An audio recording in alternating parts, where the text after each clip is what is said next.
Assalamualaikum warahmatullahi wabarakatuh. Ketemu lagi di pertemuan ketiga dengan Bu Endah. Kali ini Bu Endah mencoba menjelaskan tentang player dari sebuah game atau game player.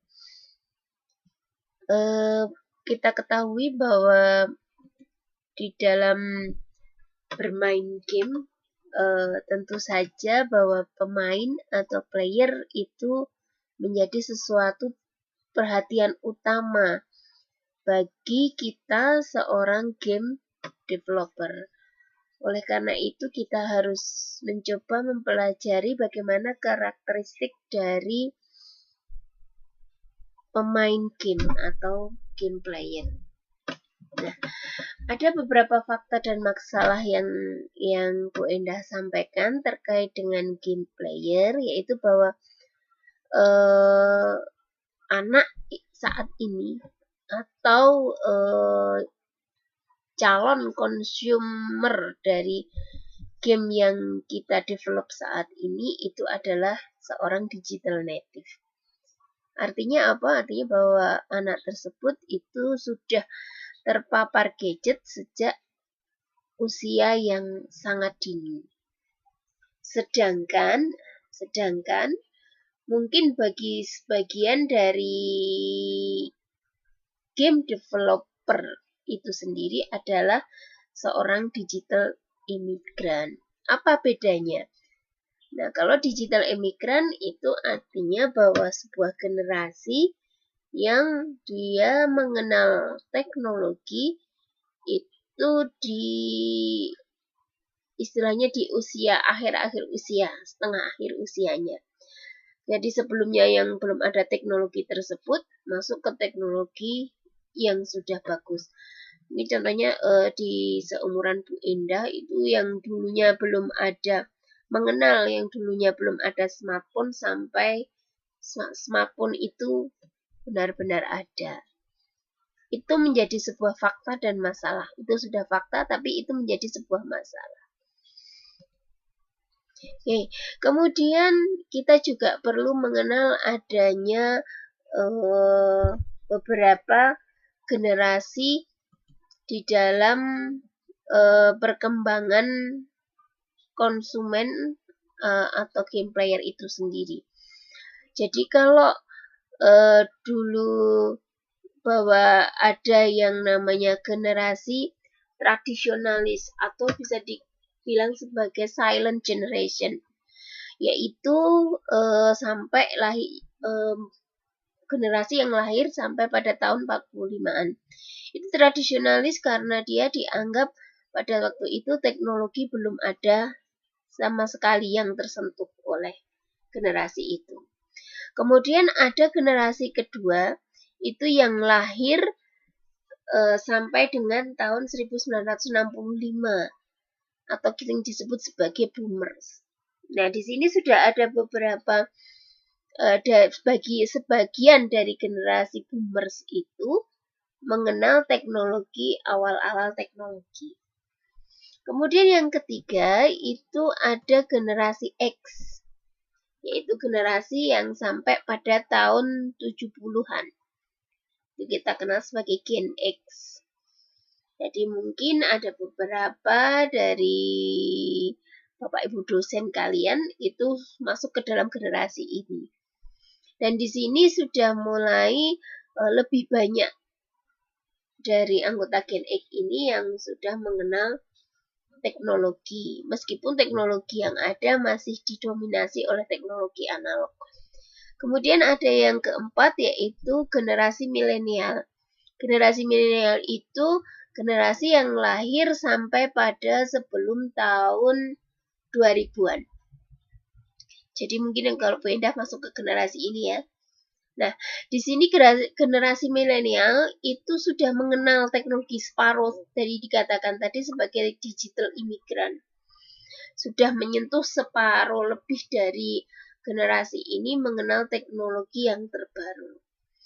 Nah, yang terakhir itu adalah generasi Gen Z yang lahir setelah tahun 2000-an. Nah, di sini itu generasi Gen Z itu bisa dikatakan sebagai digital native. Dia artinya sudah ketika lahir dia sudah sangat dengan teknologi. Dan mungkin nanti setelah tahun 2020 akan ada yang namanya generasi Alpha, yaitu generasi yang memang dia lahir sudah dikenal dengan mengenal dengan high tech atau teknologi yang cukup tinggi. Kemudian dari sini kita juga harus mengenal bagaimana karakteristik. Nah, dominasi dari game player saat ini itu adalah di sini, yaitu generasi Z. Tentu saja dengan generasi yang setelahnya. Jadi kalau generasi yang sebelumnya itu bisa dikatakan bolehlah kita abaikan bukan sebagai game player. Demikian. Nah, oleh karena itu kita harus tahu bagaimana karakternya. Kenapa kok kita harus tahu karakternya? Karena kita akan membuat sebuah aplikasi, sebuah game untuk player tersebut. Bagaimana kalau kita membuat itu tidak sesuai dengan karakter dari player tersebut? Itu tentu saja akan membuat player tidak nyaman. Sedangkan yang kita inginkan bahwa game yang akan kita develop itu benar-benar bisa disukai oleh playernya. Jadi apa yang membedakan generasi Z ini dibandingkan dengan generasi milenial? Itu yang pertama, bahwa generasi Z dia berkomunikasi dengan lebih menggunakan visual. Itu yang pertama. Kemudian yang kedua, bahwa generasi Z itu lebih suka berkolaborasi. Dia lebih suka menggunakan sosial media, juga dia lebih suka bagaimana menciptakan sesuatu dibandingkan dengan generasi milenial yang dia tercenderung sebagai konsumer atau peneliti atau tidak ingin membuat sesuatu. Nah, kemudian untuk fokusnya generasi Z itu lebih menuju pada fokus masa depan, sedangkan generasi milenial itu berfokus pada saat ini. Nah, generasi Z sendiri itu tergolong pada generasi yang realis. Artinya apa? Artinya bahwa kenyataan fakta yang ada saat ini itulah kehidupan mereka. Kemudian juga tujuan dari apa yang dikerjakan generasi Z itu lebih pada bagaimana bisa mencapai sukses. Sedangkan bagi generasi milenial bagaimana lebih cenderung bagaimana prosesnya, seperti itu. Jadi lebih fokus pada hasil untuk generasi Z, sedangkan generasi milenial lebih fokus pada prosesnya. Nah, ini didukung pada perbedaan keenam, yaitu bahwa generasi Z itu lebih banyak menggunakan device. Jadi lebih explore terhadap banyak device. Sedangkan generasi milenial itu lebih cenderung sedikit menggunakan teknologi. Itu yang menjadi perbedaan antara generasi Z dengan generasi milenial. Sedangkan apa dampaknya terhadap game player itu sendiri, bahwa ini sebenarnya kita menyasar pada apa yang akan menjadi konsumer game kita di masa depan. Jadi coba kalau kita lihat pada video ini ya. Indah coba putarkan video di sini. Mungkin Indah ya. Bisa diperhatikan di sini bahwa ternyata ketika seorang, ini adalah contoh dari bayi yang saat ini ya, mungkin anak usia 1 tahun.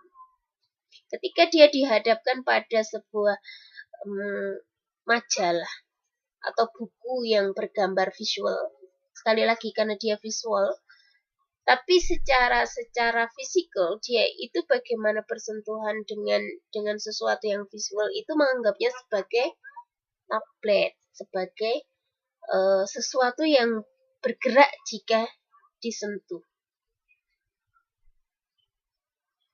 Nah, kalau kita tahu hal yang seperti ini, jadi mereka menganggap bahwa sebuah gambar di dalam buku itu adalah sebuah tablet yang tidak bekerja. Tapi begitu dihadapkan pada sebuah tablet yang dia dengan sentuhan jarinya dia bekerja, dia merasa seolah, oh ya, saya sedang berinteraksi, seperti itu. Dan itu sudah terjadi pada anak yang usia sangat dini. Artinya bahwa di sini bisa disimpulkan bahwa anak sekarang itu berbeda dalam memproses informasi dengan cara orang-orang yang terdahulu, dengan orang tua mereka. Dan bahkan di dalam ini sudah dibuktikan dalam sebuah penelitian. Dan diduga bahwa struktur otak dari generasi digital native itu ternyata mempunyai struktur yang berbeda dengan generasi yang sebelumnya, termasuk generasi digital imigran. Karena tidak ada yang mengajari bahwa tadi seorang anak kecil itu mengoperasikan atau menganggap bahwa gambar itu menjadi sebuah tab. Itu tidak ada yang mengajari, tapi diduga struktur otaknya memang sudah berbeda sebagai generasi digital. Demikian. Nah, oleh karena itu kita harus tahu karakter itu, bagaimana nanti kita akan mensikapi bahwa game yang akan kita rancang itu sesuai dengan keinginan mereka.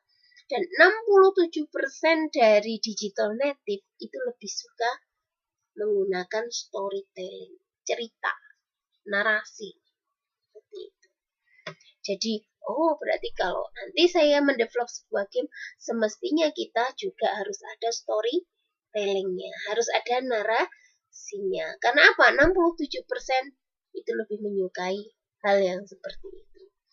Nah, kemudian apa yang perlu kita cermati lagi, bahwa ketika kita membuat sesuatu untuk mereka, itu kita harus menggunakan pola pikir mereka dan berbicara dengan bahasa mereka. Yang seperti apa? Di sini kalau generasi Z berarti be fast, be creative, and be visual. Be visual. Jadi yang bagaimana, yang cepat, yang kreatif, dan yang visual. Nah, juga perlu kita ketahui ternyata memang ada perbedaan yang namanya attention span atau lama konsentrasi dari sebuah generasi terhadap sesuatu yang perlu diperhatikan. Jadi dalam penelitian tahun 2000 itu bahwa bagaimana konsentrasi seseorang untuk memperhatikan itu dikatakan 12 second atau 12 detik. Tapi di 2018 ternyata menurun menjadi sekitar 8 detik. Akan tetapi bahwa di sini dikatakan bahwa goldfish-nya atau yang terbaik, waktu dalam terbaik itu adalah 9 detik. Kenapa ini kita butuhkan? Karena mungkin kita akan tahu, ketika kita melihat sebuah slide, satu halaman atau satu bahasan itu tidak boleh dari 9 detik. Atau kita untuk melihat sesuatu itu untuk screening dalam satu laman itu memang dibutuhkan waktu kurang lebih butuh 9 detik. Demikian. Nah, untuk selanjutnya, nah, ketika kita mendesain sebuah konten game, itu kita juga harus tadi be fast, be visual, be creative. Be fast itu untuk apa? Berarti kita butuh konten yang cepat. Karena tadi kita berpengaruh pada attention span tadi. Kemudian kita juga be creative. Untuk apa? Untuk attention grabbing. Kontennya harus attention grabbing. Artinya kita harus bisa menarik perhatian dari player. Kemudian easy digestible. Itu artinya apa? Baik, mudah dicerna. Mereka lebih suka pada yang visual. Makanya be visual. Generasi sekarang lebih suka pada sesuatu yang bergambar, berilustrasi. Maka kita memang harus bisa bagaimana membuat sebuah ilustrasi yang mudah dicerna seperti itu. Nah, kemudian use social media to successfully handle customer service. Ini contoh cerdas dan benar ya. Jadi kita memang tidak pernah lepas dari sosial media saat ini dan kita bisa manfaatkan itu bagaimana menggunakan sosial media untuk sebagai ini. Bisa jadi kita injection nanti game yang kita develop, kita injection kepada sosial media yang ada, dan itu sudah cukup marak sekarang dilakukan. Bisa jadi bahwa sekarang pengguna itu lebih banyak menggunakan smartphone, banyak device. Nah, berarti kita harus membuat bagaimana mendevelop sebuah game itu bisa kompatibel pada semua device seperti itu. Jadi di sini Bu Endah simpulkan menjadi 7 bagian utama yang perlu kita pahami, kita jadi pertimbangan, yaitu communicate visually, keep it short, bisa dikatakan sebagai think snackable content. Jadi buat itu visual. Kemudian yang kedua itu adalah bagaimana membuat konten itu menjadi sependek mungkin, sesingkat mungkin. Kemudian feed curiosity, artinya bagaimana kita bisa membuat attention grabbing tadi. Jadi bagaimana kita membuat si player itu curious atau ingin tahu lebih seperti itu. Kemudian empower user with control over preference setting. Nah, di sini untuk gaming jelas kita harus punya preference setting, bagaimana kontrolnya, bagaimana ada cheatnya, bagaimana ada beberapa hotkey yang bisa dirubah-rubah sesuai dengan playernya.